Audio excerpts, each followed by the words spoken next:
What does it mean to Codman to support DotFest? It means everything. Codman and DotHouse have shared a long-lasting partnership for decades, and we share very similar philosophies on how we both approach our patients and our community, and we've always been there for one another. Why does Codman give to DotFest? We always support each other's events. And like Codman, DotHouse recognizes that there's a connection between the health of a community and the health of the individuals who walk through the door. Therefore, if you think about it, a healthy DotFest or a successful DotFest means a healthy Dorchester community. And therefore, it's a win for both of us. So, DotHouse, congratulations on another successful DotFest event. Hi, I'm Jeff Hirsch, Managing Partner of the law firm of Hirsch Roberts Weinstein, and I have had the pleasure and honor of working with DotHouse Health for the last 28 years. The lawyers and colleagues and staff at Hirsch Roberts Weinstein wish everyone at DotHouse Health, the employees, the patients, the managers, and the governing board, a very successful and happy DotFest 2022. It is an honor and privilege for BMC to support DotFest 2022. BMC and DotHouse share similar commitments to the communities we serve, and we are proud to partner with you in so many of our efforts. The COVID-related work you have done over the past 2 years in serving the diverse Dorchester community has been nothing short of spectacular. Each and every day you make a difference to the most vulnerable in our shared community, and you are wonderful partners. You always identify amazing people to honor, and that is true once again in your selection of Thea, Megan, and Jamison.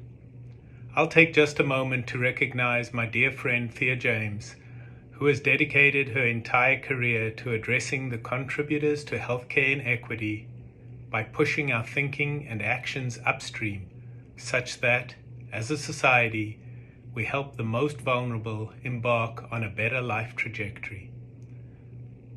Thank you, Michelle Nadeau, your leadership team, and all at DotHouse for all that you do for our community. May you go from strength to strength.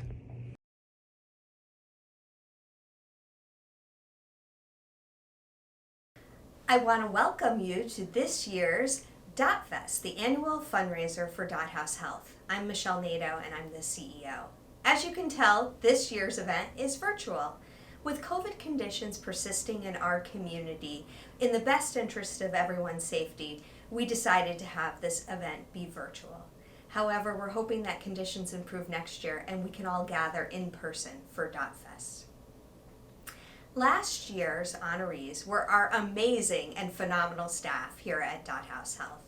In the last year, they've continued to leverage the array of services we provide to both patients and community members in order to promote good health both inside and outside the exam room.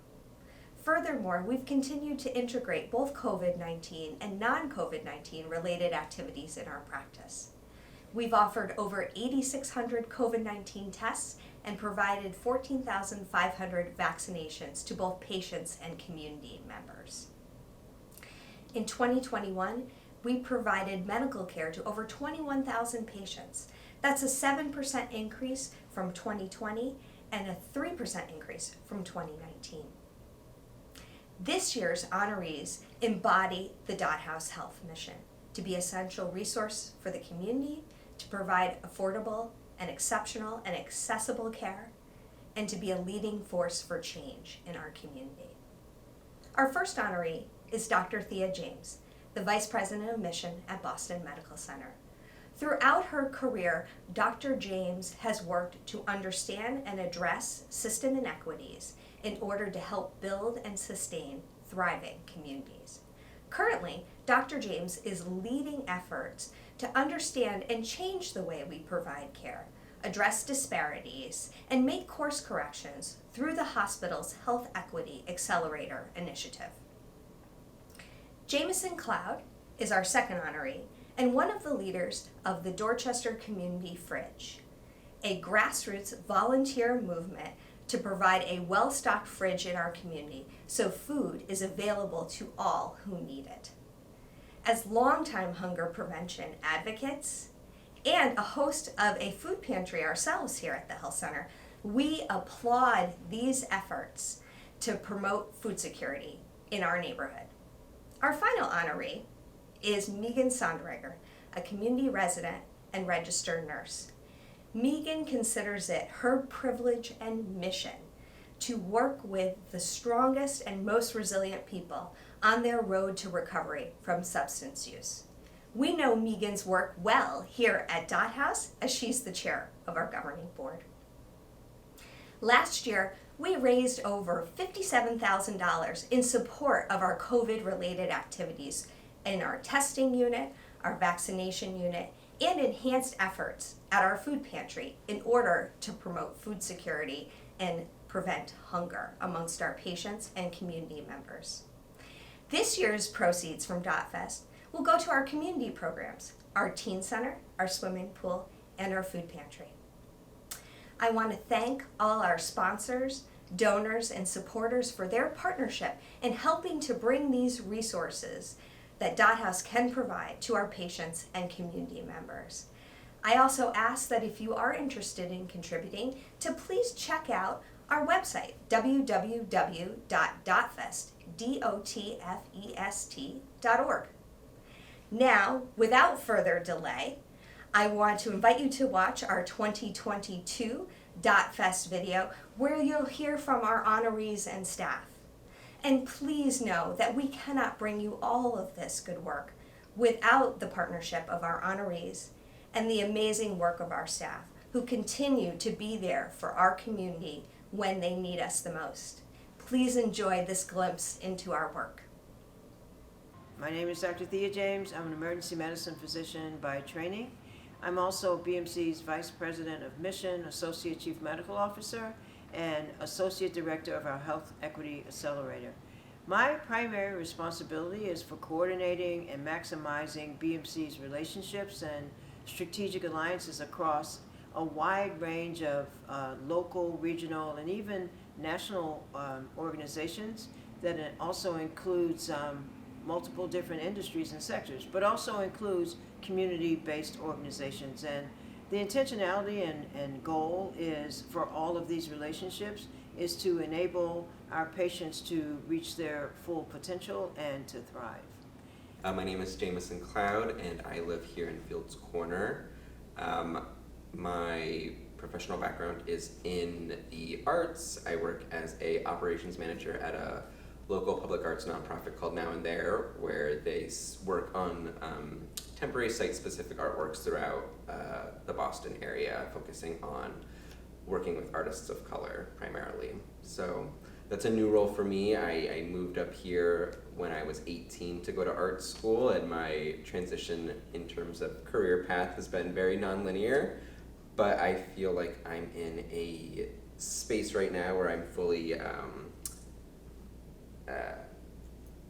embracing change and stepping into new roles of like leadership that I've never sort of experienced. So that's new. I formerly worked at Mass Art as well, so kind of just taking on that trajectory of continuing in the arts field here in Boston. My name is Megan Sonderegger. I am currently a nurse with Elliott Community Human Services, and my fancy title is Nurse Manager of Homeless Services. This is a relatively new position to me. I've only been in it a few months, and for the 7 years before that, I worked as a harm reduction outreach nurse on the streets in Boston, in the neighborhood that people frequently call Mass and Cass, which is where there's a huge homeless population. Until the past few months, they were living in tents. There were about 150 tents that were occupied by a couple hundred folks who were unhoused, and that's where they lived. And I was a street nurse there with them in that neighborhood for a couple of years. My past professional experiences, I don't know about life pre-BMC because I've been here for 30 years.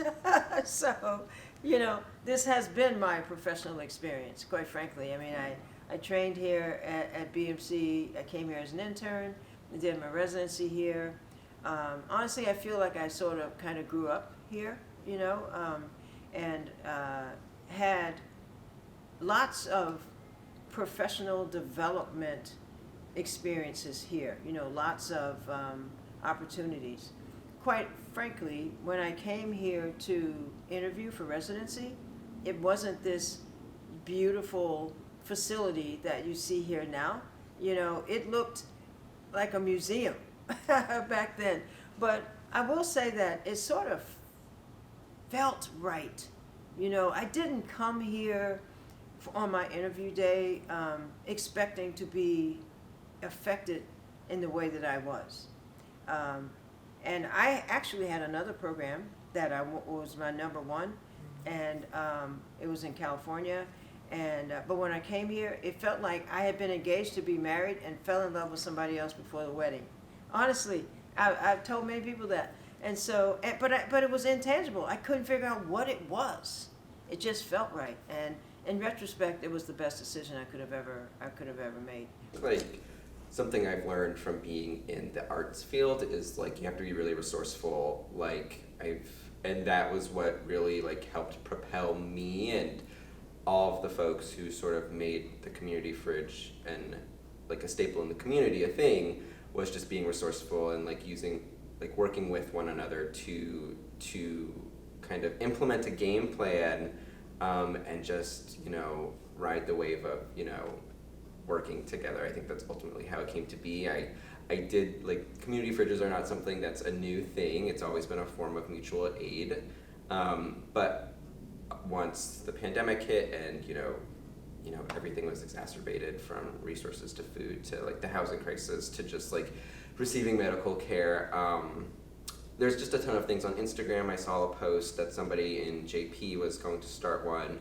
I DM'd them because I was just frustrated in terms of trying to secure food for myself, just to see how I could help. And that transitioned into me being oh, maybe I'll just find folks in this community to help me to work together to put one in Fields Corner, which then led to me reaching out to a bunch of folks in my network who it was really funny. I hadn't talked to them in quite some time, and then I put a call out to see if anybody wanted to help, and I got a ton of folks who I hadn't spoken to in years reach out saying they wanted to help in some sort of way, and then it just sort of formed really just, I guess, seamlessly.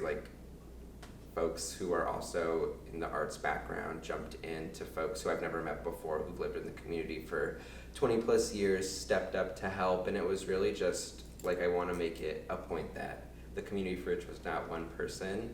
It was absolutely a group of folks, and it was really community driven. So my job at Elliott was kind of a natural outflowing of the work that I did with Healthcare for the Homeless. With Healthcare for the Homeless, I worked on the street in a tent encampment for, as I mentioned, a couple of years, and I knew the folks really well. I knew kind of the ups and downs of street life. I knew the things that affect their quality of life or their lack of quality of life. I knew the violence and the players in the game down there on Mass and Cass. When Elliott hired me, it was the time when the city decided to have the tents taken down, to have people move out of that tent encampment for a number of reasons related to health and safety. Those tents were removed and the folks were moved into other housing opportunities. And this is complicated and difficult is the understatement of the year. And those folks are severely traumatized. Many have severe substance use disorders, mental health, untreated mental health issues, and some have really severe physical health issues as well. So I actually left Healthcare for the Homeless. I wrote a job description for myself, and I gave it to Elliott because Elliott was one of the agencies that the city partnered with, and Elliott took probably 100 of the 150 tents worth of people out there and said, we'll house these folks. So they took the greatest share of the folks and said, we will be in charge of the whole process from getting these folks from tent into permanent housing. So I pitched myself to Elliott as somebody who knows these folks, knows their medical histories, knows their psych histories. I have good relationships with them. And I pitched it to Elliott that you're going to need somebody to help them as they move from street to home. And so I'm kind of the street to home nurse. It's like the opportunity to maximize potential, maximize our potential as a healthcare system, in, being innovative and being sort of like leaders in modeling what it is like to enable people to alter their life course trajectory, to be able to move beyond just filling gaps people have. It's almost like filling a sieve if you just focus on charity exclusively into perpetuity, because it doesn't really enable them to become financially secure, financially stable. And the reason I bring that up is because that is really what is driving everything when it comes to health and poor health and people whose health never ever changes. So a lot of our patients and community members have what we would call health-related social needs. So these are things like issues around housing, paying for utilities, getting enough food, having transportation to medical appointments, having resources to take care of children or elderly or disabled friends and family members. And when you have, needs like that going on in your life, struggles with those sorts of things, it's really hard to then fully engage in taking care of your physical health. So, in some ways we say, right, our patients have 99 problems and diabetes is not one, right, on some days. So the job of the case managers or community resource specialists is to help, talk to patients and community members, figure out what those needs are, and determine what resources they might be eligible for. So a lot of it is sort of educating on what is out there, helping them figure out what they're eligible for, and depending on the patient, that also might be then helping with applications, translating materials, making advocacy calls, getting letters from providers about the patient's medical or behavioral health conditions. And then our case management team also operates our food pantry, our seasonal farmers market, and our partnership with the Fresh Truck. Every day we start really early.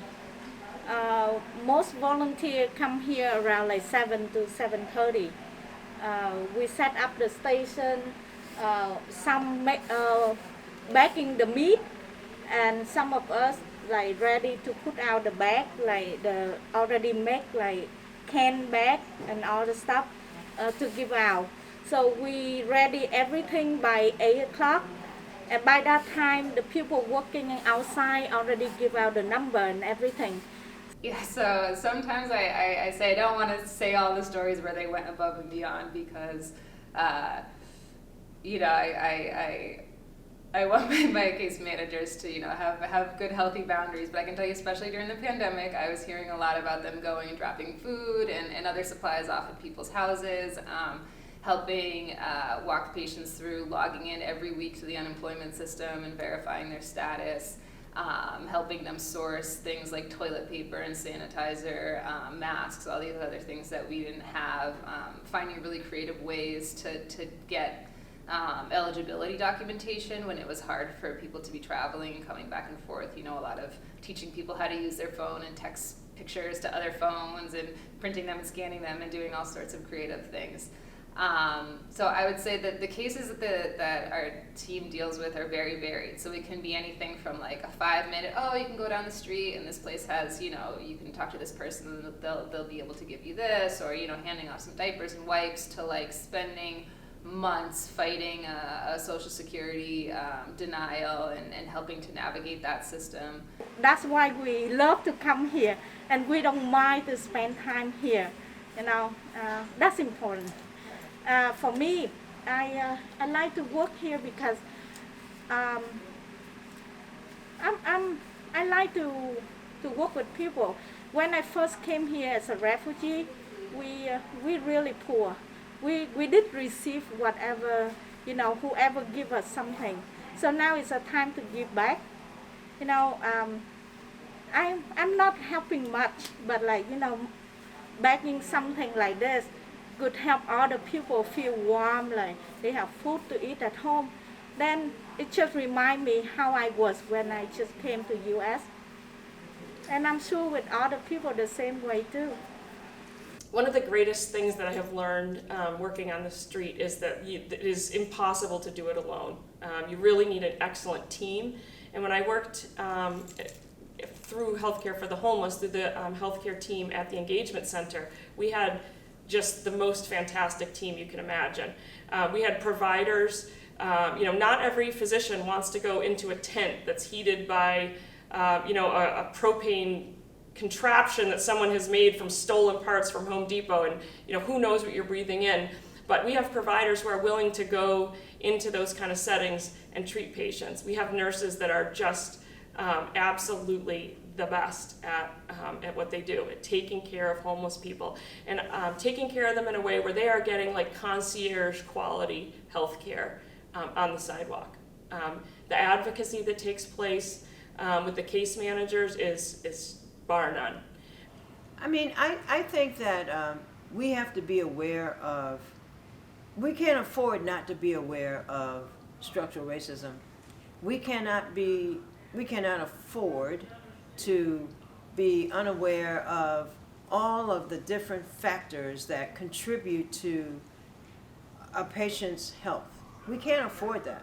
First of all, I think that it is not an optimal business model to invest in something that doesn't change the situation you're investing in so that you can reduce costs and improve outcomes, for example.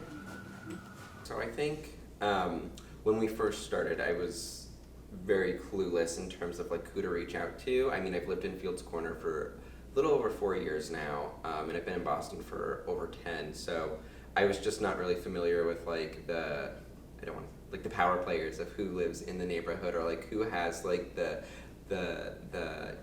history of this space, right, and who to go to for help.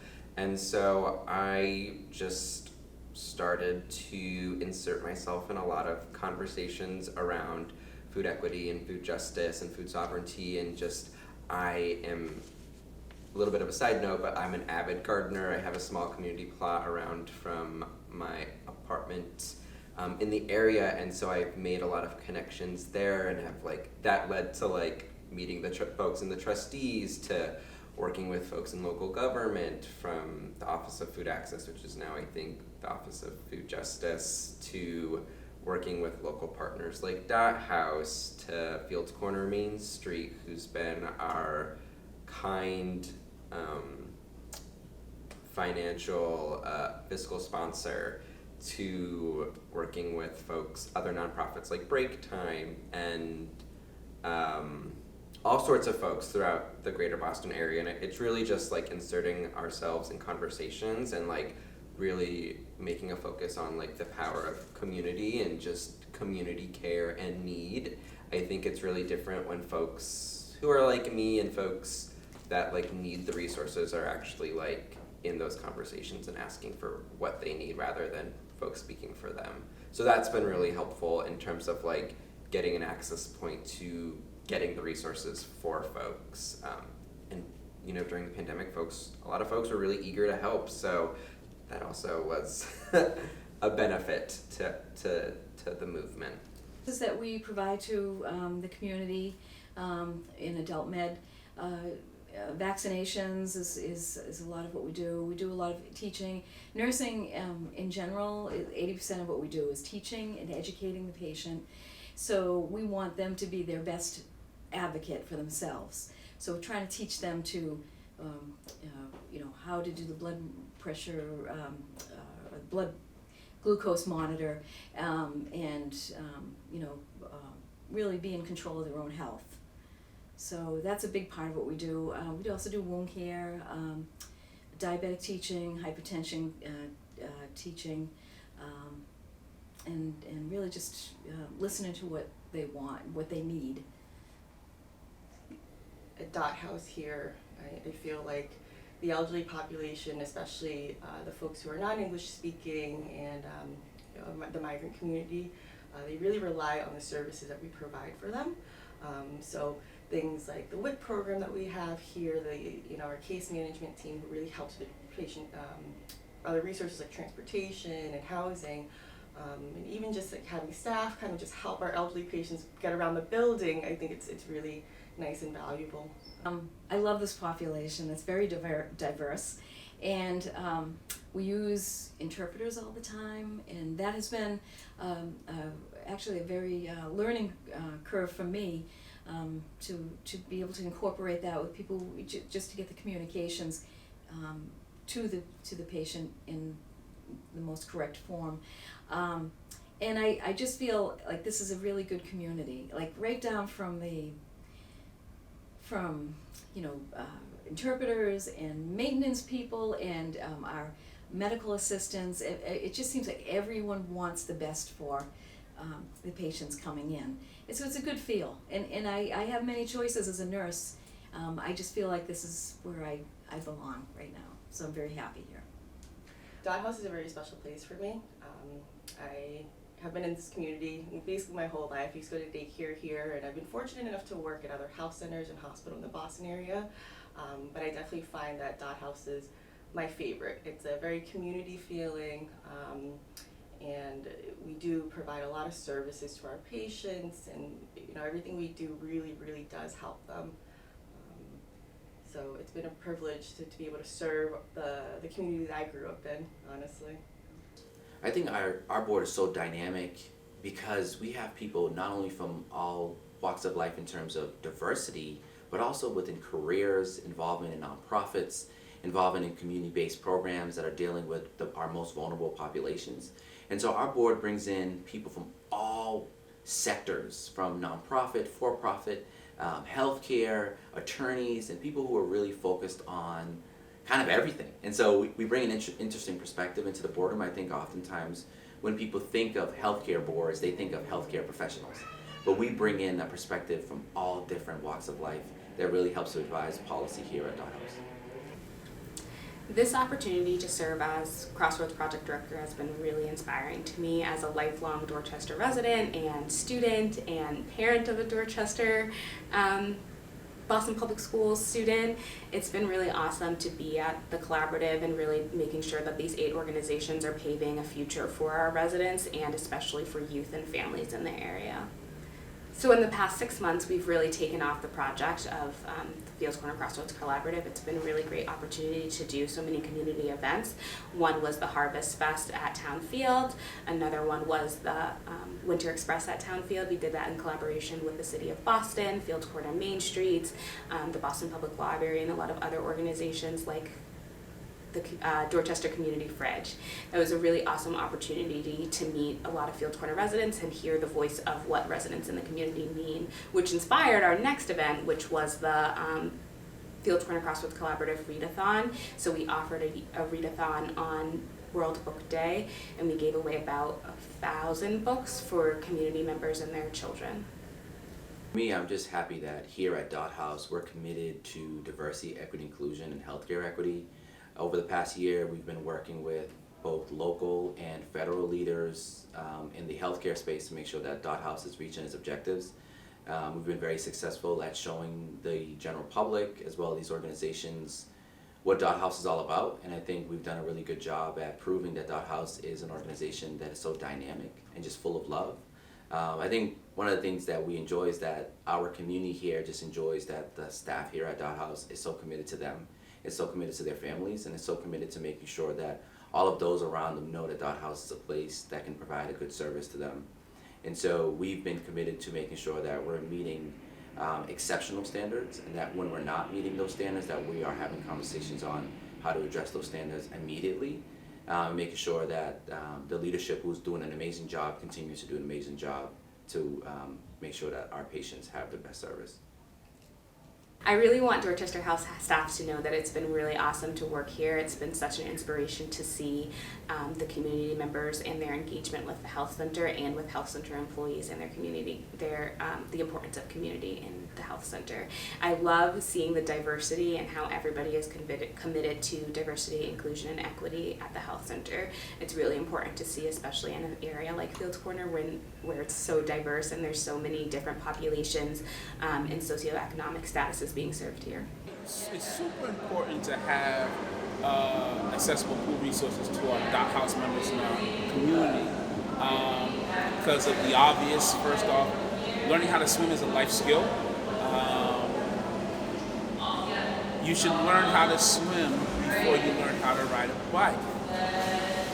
One of them, not saying that riding a bike isn't dangerous, but when we're dealing with a body of water, it's something that's totally preventable. You know what I mean? So learning how to swim is super important. Just some numbers. The CDC says that more children ages 1 through 4 die from drowning more than any other cause except for birth defects. You know what I mean? More numbers. 80% of drownings consist of males. Our biggest success, especially navigating the new normal, through this pandemic, right? Our biggest success is that 75% or more of the members and people who take our swim lessons learn how to swim in 12 weeks or less. We're very, very proud of that number. To say that we've taught children ages 5 to adults ages 80 how to swim in 12 weeks or less, that's a phenomenal feat. You know what I mean? I've known folks who've come from other programs that have been taking swimming lessons for years, and it does not take years to learn how to swim. So we're really invested in the positive outcomes of people learning how to swim. So the DotHouse Health Pool is a hidden gem, not only because we're the only pool that's attached to a health center. You know what I mean? And I mean, that's super important because we get to connect a lot of the clinical stuff to community. And what do I mean by that? A good example is the asthma swim program. Connecting with, our providers and referring patrons who have asthma or have, these breathing conditions or disparities to come down to the pool and to actually work it out while learning a life skill. Also, the pool is low impact. It is some of the best exercise that you can get in the world. You know what I mean? And a lot of the strength and conditioning that people and folks and patrons can do in the water, some of them are not able to do on land because of the high impact of it, right? So, it's super important. We definitely want to encourage more people to come utilize the pool. And Megan is the rock of DotHouse. Megan has been someone who's devoted a good portion of her life to DotHouse, both as a patient, as a board member, and has really been someone who has held us all together. I remember joining the board and being so impressed by Megan's demeanor, how much she embraced people, how much she embraced change, how much she embraced equity. This award, I'm probably going to get a little teary. It means the world to me. Not only, my fellow board members, I missed one meeting, and they voted me to get this award. That one meeting that I missed, we meet once a month, and I had to miss one in February, and they elected me or nominated me during that meeting. So I'm very thankful to them because I think the world of them, and I think they're the greatest board in the world. But also, I think, serving the homeless population in Boston has been my greatest professional joy. And I say joy because it is a job, but it's also a vocation and a calling. And I mean, some of my coworkers joke that like my work cell phone, my work iPhone is like the payphone of Mass Ave. I have literally every everyone on Mass Ave has their mother's number in there, and their probation officer, and their DCF worker, and their girlfriend, and their ex-girlfriend, and I have lawyers, and I have all kinds of numbers in there, and I have people's old employers in case they get sober, they can go back to working at this job they used to. And I get phone calls at all hours of the day and night from people who need help, and it's because this is my calling, and I love this work. And yeah, well, I think I appreciate the award and for being recognized for work that I've contributed to doing. I also just want to say that there are a lot of folks doing this work as well, so I really just want to uplift everybody who's contributed to, this collective effort of like trying to make food accessible to all. I think as a community, like as somebody who is part of this group and who like initiated the conversations, I just want to say, we wouldn't have gotten done without all of the great, folks we've met and who were excited to engage in discourse around what it would take to make Boston a space that, really is an advocate for food justice. And so all that to say is I'm very humbled and I appreciate the award. I am beyond honored to be the recipient of this award from DotHouse. And I'll be really honest with you, I was quite surprised. I was really surprised. That sort of caught me off guard. But I am immensely grateful for it, and I don't take it lightly. And I also want to say thank you at the exact same time, not just for the award, but for the work that you do, for what you represent, and for all that you are able to accomplish, even when you're not aware of it, just by being that place that people trust, and that place that people rely on, that place that people have an intimate relationship with, that enables them to thrive. And even when you're probably not aware of it, that is absolutely happening. And so I'm just so grateful to all the employees who work there, and even to the patients who go there. I'm just like really, really grateful to you for what you represent in one of the largest and most vibrant communities in Boston. And so I hope you recognize and realize just how much you contribute to that community, how much you enable it to thrive every single day. And so I honor you, for that. So thank you so very, very much. As we conclude our program tonight, I hope you enjoyed hearing from our honorees and from our staff. Please know that the good work we do here at DotHouse Health is only possible because of the care and concern staff bring to their roles. Our staff at DotHouse Health is truly our greatest asset. I also want to thank our partners, our sponsors, our donors, and our supporters for their valued collaborations and contributions to our work. Please note there's still time to donate by going to www.dotfest.org. Please know that we appreciate any and all contributions. I'm Michelle Nadeau. Thank you for joining us.